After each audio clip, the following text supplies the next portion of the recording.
नमस्कार, आप देख रहे हैं लाइव हिंदुस्तान चर्चा। मैं जजबीर सिंह आप सबका इस्तकबाल करता हूं और आज की चर्चा का विषय पंजाब में 2024 के लोकसभा चुनाव से पहले जोड़ तोड़ की राजनीति को लेकर है। लगातार विपक्ष जो है वो इंडिया गठबंधन में चुनाव लड़ने का फैसला ले चुका है, लेकिन ऐसे में पंजाब के बदलते समीकरण है और ऐसे में पंजाब में श्रोमणी अकाली दल और जो है वो जो बहुजन समाज पार्टी का गठबंधन है। लेकिन ऐसे में एक बड़ा अपडेट है कि बहुजन समाज पार्टी ने पंजाब में 2024 की लोकसभा चुनाव अकेले अपने दम पर लड़ने का फैसला लिया है। अकाली दल से हालांकि गठबंधन है, लेकिन उसके बावजूद जो है वो जो है बहुजन समाज पार्टी की सुप्रीमो मायावती ने ये ऐलान किया है कि वो गठबंधन के दौरान जो है वो चुनाव नहीं लड़ेंगे, अपने दम पर 13 की 13 सीट लड़ेंगी। हालांकि इस तरह का जो फैसला था उसको कई कयास लगाए गए, लेकिन ऐसे में पंजाब के जो बहुजन समाज पार्टी के जो प्रधान है जसबीर सिंह घड़ी, उन्होंने पहले भी जो है श्रोमणी अकाली दल को एक नसीहत दी थी कि बहुतेक घर का जो परोना है वो भूखा रह जाता है।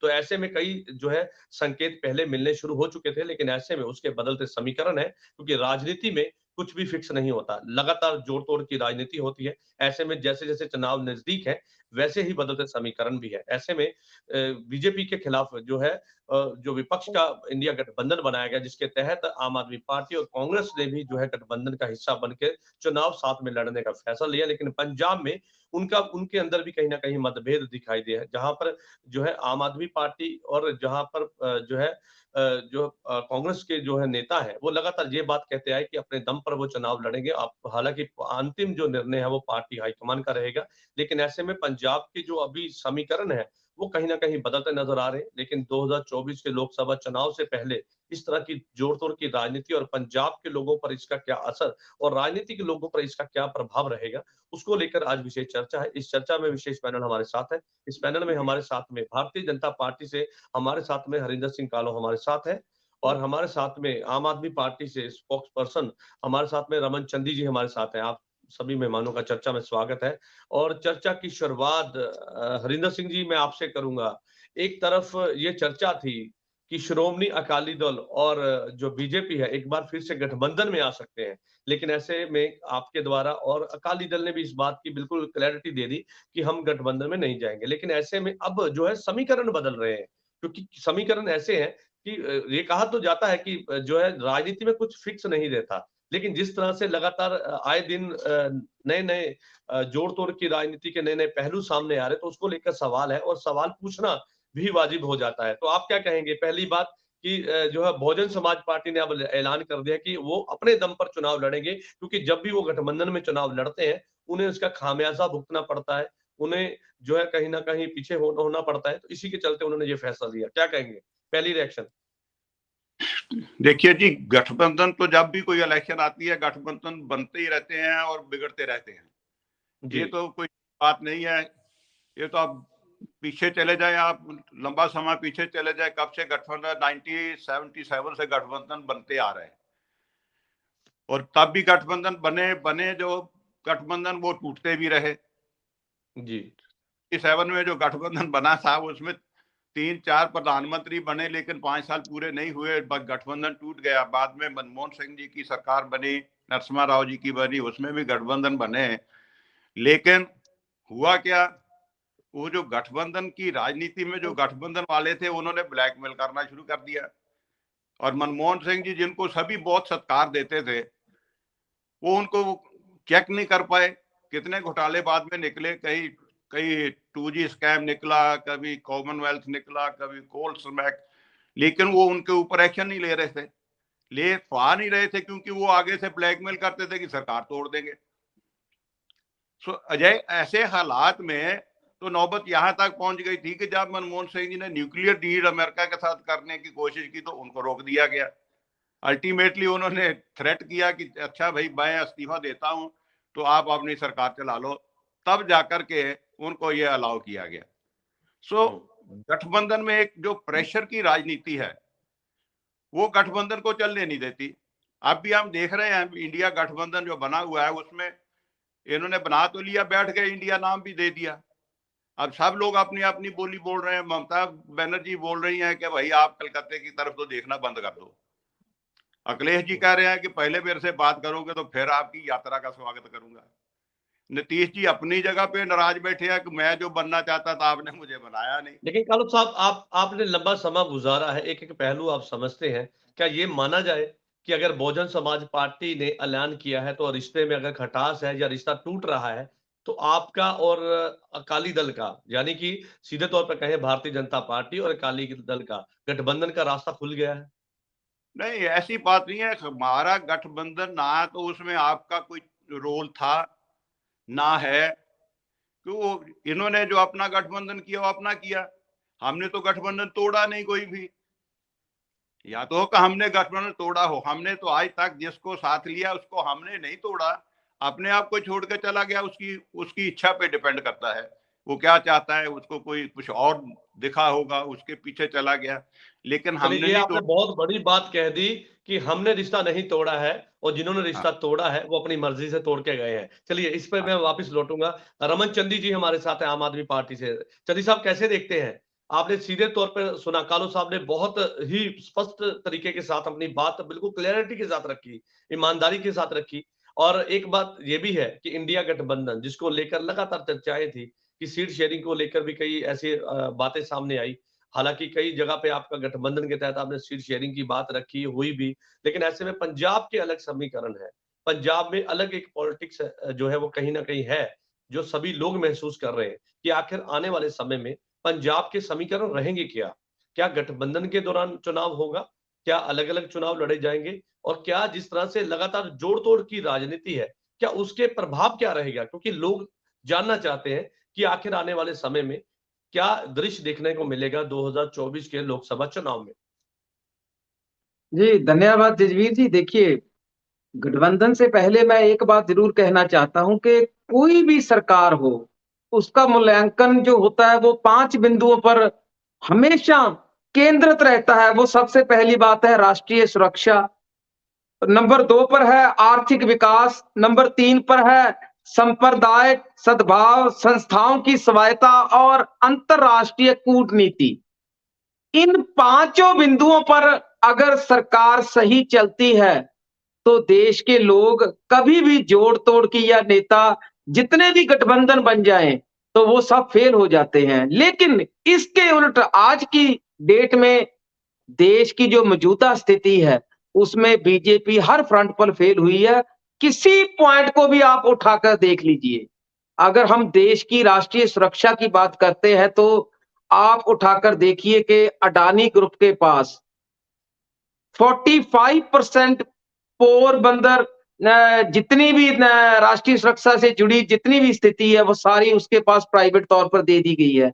क्या इतना कॉन्फिडेंस मोदी जी को उस पर क्यों है? ये बड़ी सोचने वाली बात है। अब आप बात कर रहे हो गठबंधन की। देखिए, ये बात से मैं इनकी बात से मैं सहमत हूं बीजेपी के प्रवक्ता के कि गठबंधन बनते और टूटते रहते हैं। 1977 की बात इन्होंने की, उस समय की जरूरत थी।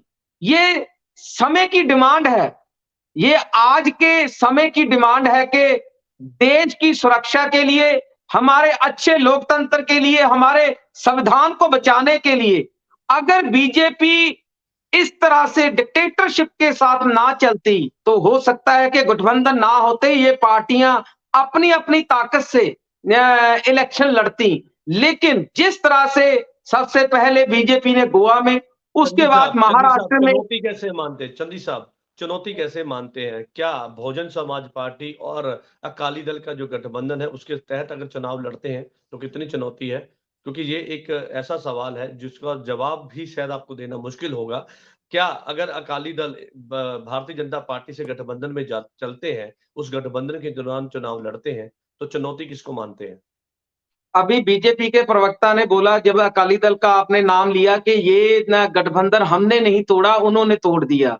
क्योंकि ठीक है। अकाली दल की मजबूरी हो गई थी। एक तरफ तो साथ में बैठकर उन बिलों के हक में साइन किया और जब देखा कि पंजाब और पंजाबियत है जो अकाली दल से नाता तोड़ रही है, ये हमारे बिल्कुल विपरीत व्यवस्था में जा चुका है ये फैसला, तो अकाली दल को बैकफुट पर आना पड़ा। लेकिन उसका खमियाजा भी 2022 की विधानसभा में अकाली दल को उसका खमियाजा भी भुगतना पड़ा। ये अकेली बात नहीं है, ऐसी अनेकों बातें हैं पहले भी होती रही हैं, लेकिन आज लोग हैं जो, वो लोग हर समझ को बारीकी से जानते हैं।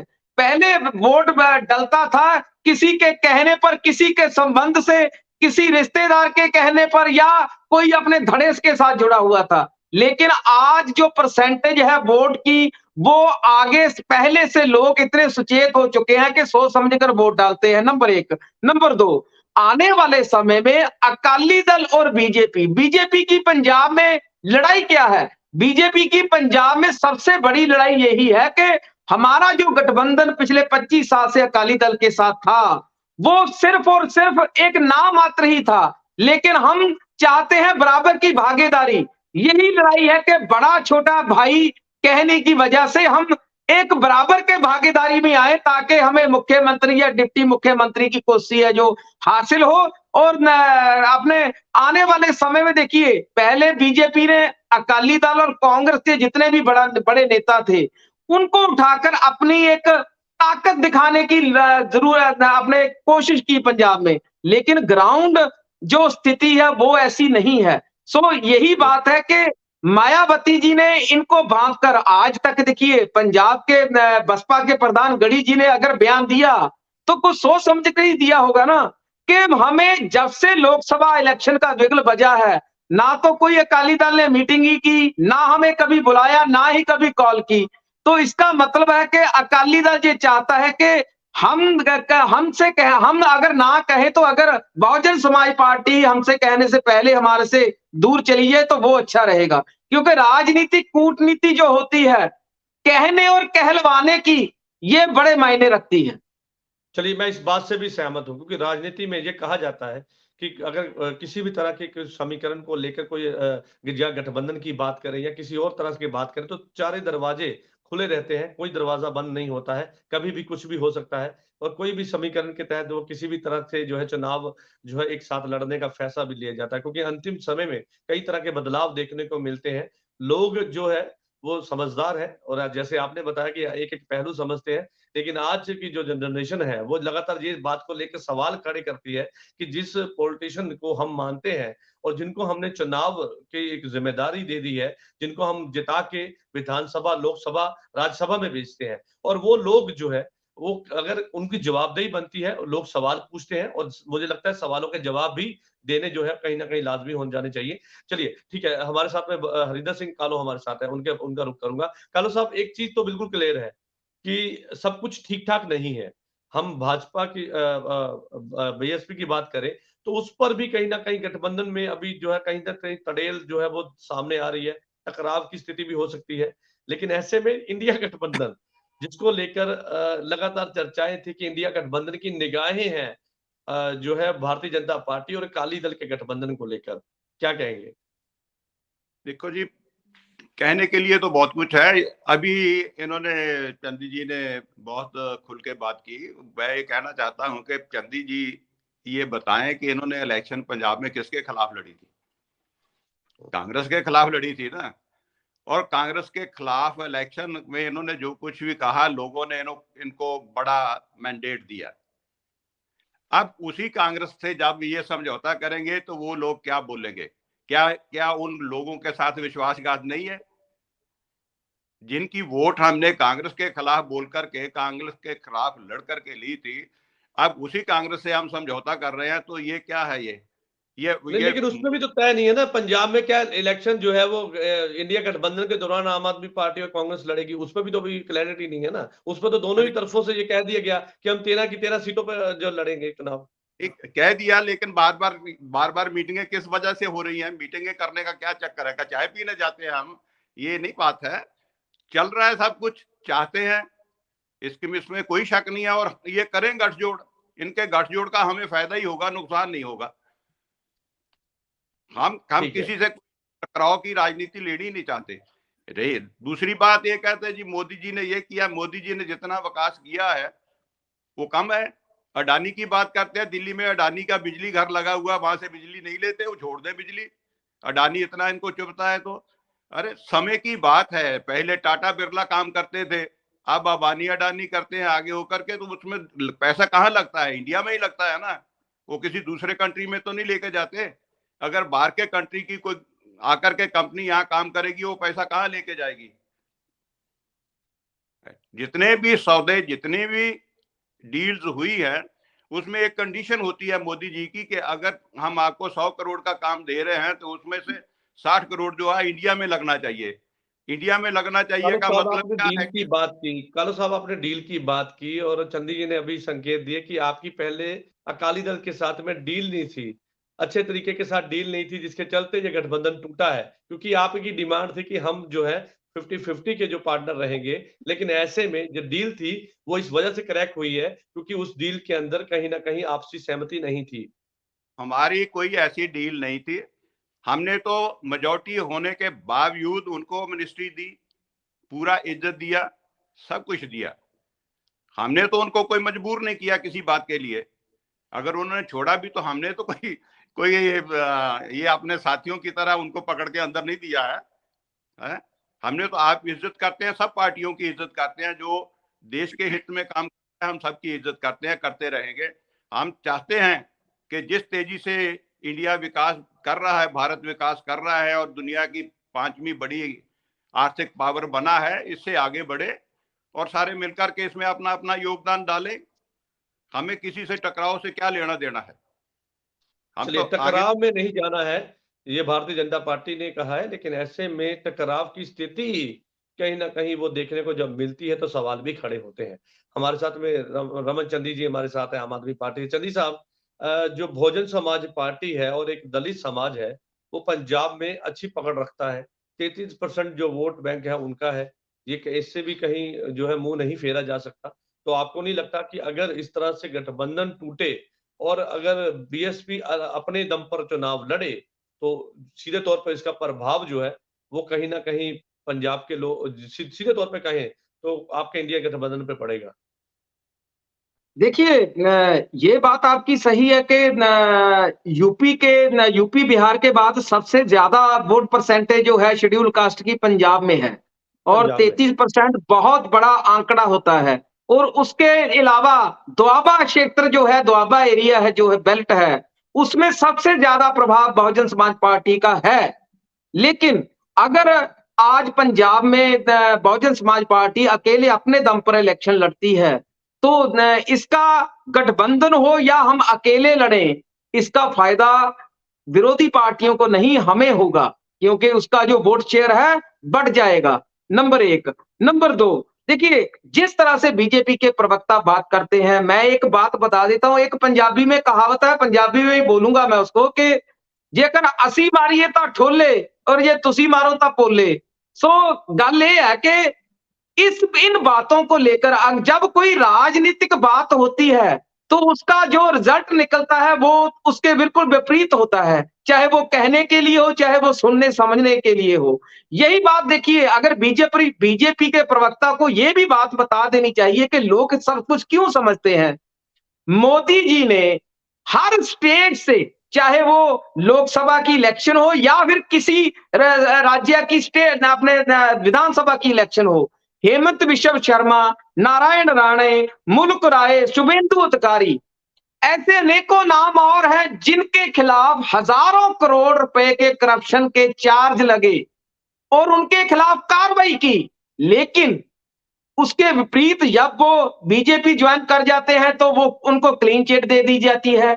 इसका मतलब क्या है, ये भी बीजेपी को बताना चाहिए कि इसका मतलब क्या है। नंबर 1, अभी लास्ट में जो 5 राज्यों के चुनाव हुए हैं, उन राज्यों में भी खासकर देखिए, जब केजरीवाल जी कोई बात गरीबों को लेकर या जरूरतमंदों को लेकर कोई ऐलान करते हैं तो ये फ्री की रेवड़ियां बांटते हैं। लेकिन ये भी इसके विपरीत आपने देखी है, मध्य प्रदेश में क्या कुछ नहीं किया गया इलेक्शन लड़ने के लिए। चुनाव की 5 राज्यों के चुनाव की आपने बात की, लेकिन एक बात भी माननी पड़ेगी, क्योंकि ये सभी दुनिया ने देखा है कि वहां पर आपको करारी हार का सामना भी करना पड़ा है। हालांकि आपने कहा रेवड़ी की बात कही, आपने वादों की बात की, गारंटियों की बात की, लेकिन उसका कुछ प्रभाव जो है वो खास तौर पर दिखाई नहीं दिया, जिसके चलते आपको जो है हार का सामना भी करना पड़ा।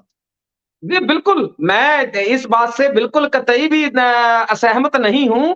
बिल्कुल ये बात, हमें हार का सामना करना पड़ा, लेकिन हम ये इन राज्यों में जो इलेक्शन लड़े थे वो अपने संगठन को मजबूत करने के लिए लड़े थे, ना कि हार और जीत के लिए या किसी सीट पर के हमें कोई हमारा विधायक बने।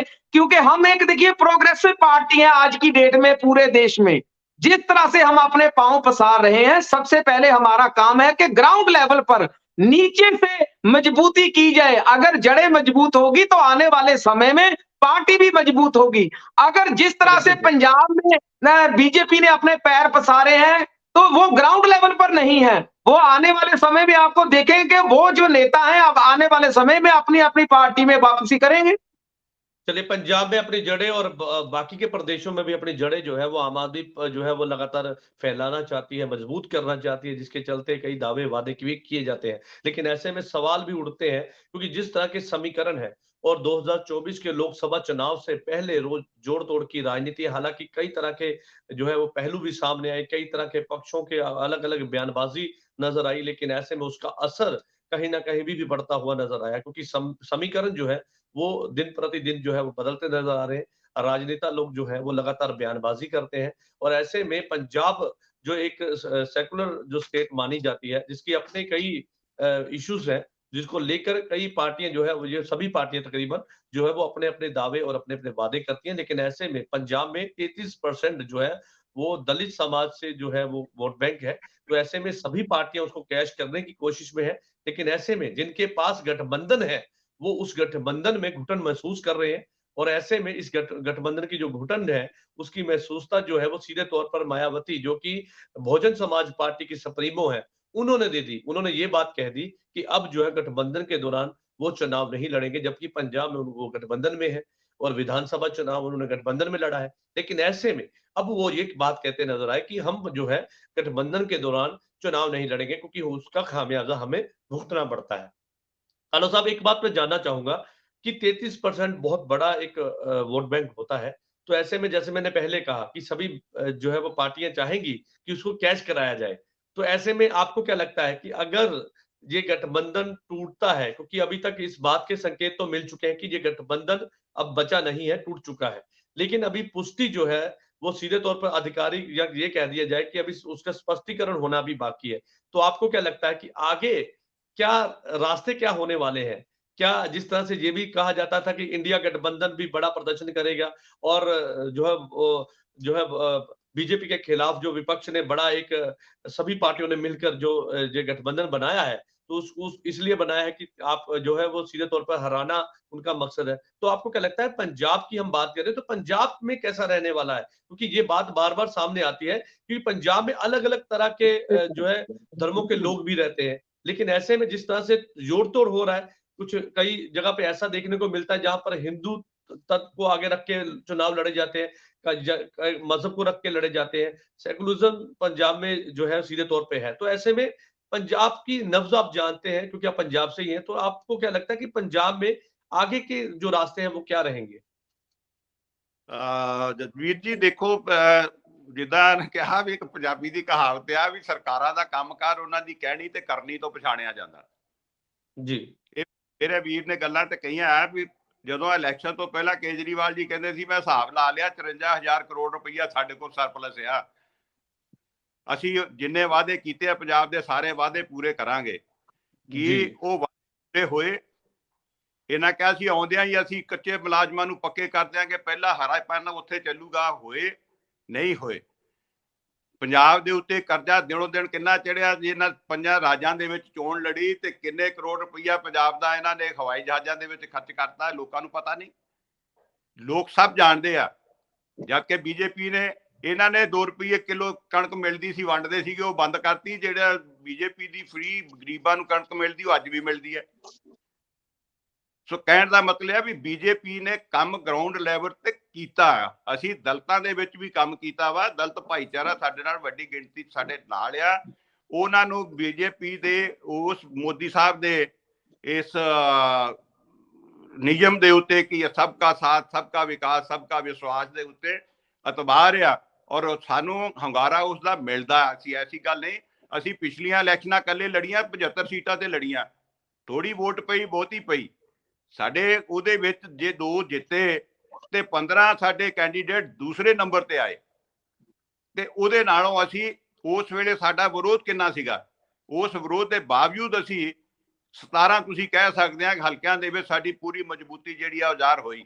ਤੇ ਇਸ ਦਫਾ ਅਸੀਂ ਗਰਾਊਂਡ ਲੈਵਲ ਤੇ ਪਿੰਡ ਕੰਮ ਕੀਤਾ ਵਾ। ਅਸੀਂ ਉਸ ਤੋਂ ਕਿਤੇ ਵੱਧ ਆਪਣੀ ਪਰਫਾਰਮੈਂਸ ਕੱਲਿਆਂ ਵੀ ਲੜੇ ਤੱਕ ਵੱਧ ਦਿਖਾਵਾਂਗੇ। ਐਸੀ ਗੱਲ ਕੋਈ ਨਹੀਂ, ਸਾਨੂੰ ਕਿਸੇ ਗੱਠਜੋੜ ਦਾ ਨਹੀਂ, ਬਲਕਿ ਇਹ ਜੇ ਗੱਠਜੋੜ ਕਰਨਗੇ ਤਾਂ ਕੁਦਰਤੀ ਗੱਲ ਆ ਜਿਨ੍ਹਾਂ ਲੋਕਾਂ ਨੇ ਕਾਂਗਰਸ ਦੇ ਖਿਲਾਫ ਇਹਨਾਂ ਵਿੱਚ ਵਿਸ਼ਵਾਸ ਪ੍ਰਗਟ ਕੀਤਾ ਸੀ ਉਹ ਆਪਣਾ ਗੁੱਸਾ ਕਿਵੇਂ ਜ਼ਾਹਰ ਕਰਦੇ ਆ ਉਹ ਇਹਨਾਂ ਨੂੰ ਇਲੈਕਸ਼ਨ ਦੇ ਵਿੱਚ ਪਤਾ ਲੱਗੂਗਾ। ਪਹਿਲਾਂ ਤਾਂ ਆਪਾਂ ਕਹਿ ਨਹੀਂ ਸਕਦੇ ਵੀ ਕੀ ਹੁੰਦਾ ਤੇ ਕੀ ਨਹੀਂ ਹੁੰਦਾ। ਉਹ ਕਿਹਦੇ ਭੁਗਤਦੇ ਆ, ਇਹਨਾਂ ਦੇ ਹੱਕ 'ਚ ਭੁਗਤਦੇ ਆ, ਇਹਨਾਂ ਦੇ ਖਿਲਾਫ ਭੁਗਤਦੇ ਆ ਜਾਂ ਕਾਂग्रेस ਦੇ ਹੱਕ 'ਚ ਭੁਗਤਦੇ ਆ, ਉਹ ਤਾਂ ਆਉਣ वाला समा ही दसूगा। पंजाब के लोग बड़े तो आने वाला समा ही बताएगा कि आने वाले, क्योंकि समय के गर्भ में क्या है ये समा ही जानता है। और जो लगातार जिस बात को लेकर आज की चर्चा है वो 2024 के लोकसभा चुनाव को लेकर थी कि जो जोड़ तोड़ की राजनीति बदलते समीकरण है वो पल पल बदलते जा रहे हैं, तो उसको लेकर अलग अलग पार्टियों की अलग अलग लीडरों की अपनी अपनी राय है। चंदी जी, एक सवाल, जिस तरह से कालो साहब ने ये बात कही कि अगर आप गठबंधन में चुनाव लड़ते हैं तो उनको फायदा मिलेगा, नुकसान नहीं होगा, और दूसरा उन्होंने ये कहा कि हम मजबूत हुए हैं पंजाब में अपनी बात, और मोदी साहब के जो देश के प्रधानमंत्री हैं नरेंद्र मोदी जी, उनके विचारधारा के साथ लोगों को जोड़ने में सफल हुए हैं, क्या कहेंगे? जसवीर जी, बीजेपी के प्रवक्ता ने 2-3 बातें की। सबसे पहले मैं उनका जवाब दे दूं इनको कि माइनॉरिटीज की बात करती है बीजेपी। इनको ये पता होना चाहिए कि लास्ट टाइम जो देश की सरकार ने बजट रखा था वो माइनॉरिटीज का उससे पहले 5,000 करोड़ रुपए था, उसको घटाकर कम करके 3,500 करोड़ रुपए कर दिया। ये सोचने वाली बात है। ये तो कहते हैं कि हम माइनॉरिटीज के हक में काम कर रहे हैं, लेकिन उनके बजट को 33% घटा दिया गया, नंबर 1। नंबर 2, स्विस बैंक में बीजेपी की सरकार से पहले 3 बिलियन के करीब, $3 बिलियन के करीब पैसा था, लेकिन ये 10 साल में उसकी 1% की बढ़ोतरी हुई है, जो 4% के करीब पहुंचने वाला है। ये 1% पैसा अब तो कांग्रेस की सरकार नहीं है, आम आदमी पार्टी की सरकार नहीं है, ये किन नेताओं का पैसा वहां पर बढ़ रहा है। नंबर 2। नंबर 3, देखिए ये बात करते थे कि वो काम अच्छा कर रहे हैं अडानी जी, इजराइल से कोयला लाकर, फॉर एग्जाम्पल इजराइल से कोयला 10 रुपए प्रति किलो मिल रहा है उनको, और देश को वो 20 रुपए प्रति किलो बेच रहे हैं। ये 10 रुपए किसके गए? देश के लोगों के, मोदी जी के या सरकार के नहीं गए हैं। अगर इसको ढंग तरीके से, सही तरीके से इंप्लीमेंट करते, अगर देश का फायदा होना, चाहते हैं कि हम देश को ऊपर लेके जाएं, तो ये भी हो सकता था कि ये सरकार जो, देखिए अंतरराष्ट्रीय इंटरनेशनल कूटनीति होती है, उससे डायरेक्ट भी इंपोर्ट हो सकता है। नंबर 4, देखिए ये बात तो बिल्कुल सही है बीजेपी के प्रवक्ता की कि ये मजबूती के साथ लड़ेंगे, इनका हक भी है लड़ने का।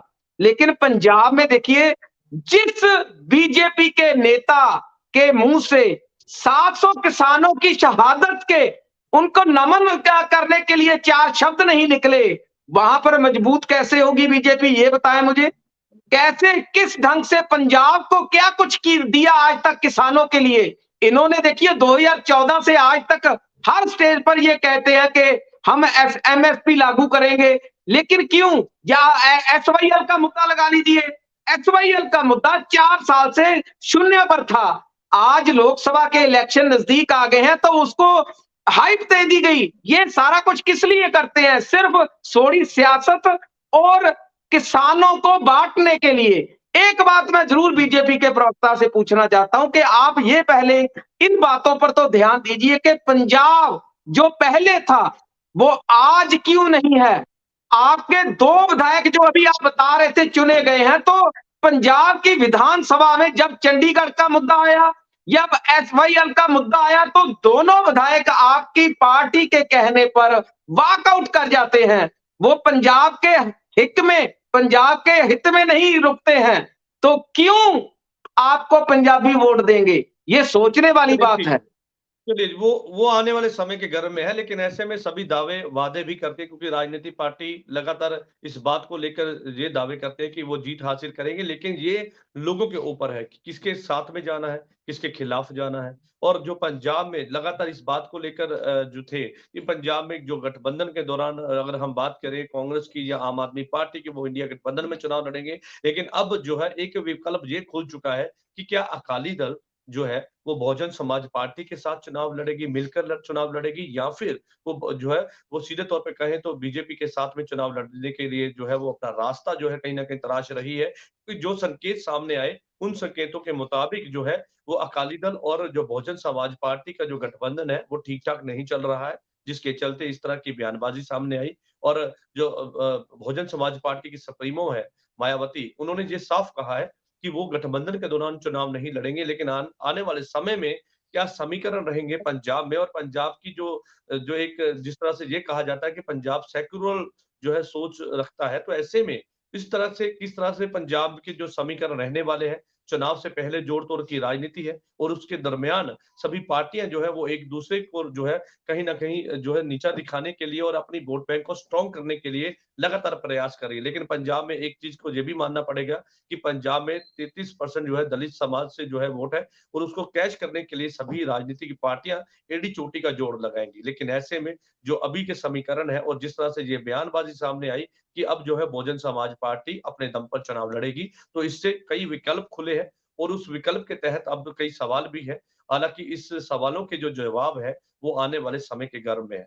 मेरे पास समय की कमी है और आप सभी मेहमानों का इस चर्चा में जुड़ने के लिए धन्यवाद। कल नई चर्चा में मैं आपके साथ फिर से जुड़ूँगा। तब तक के लिए दीजिए इजाज़त। धन्यवाद।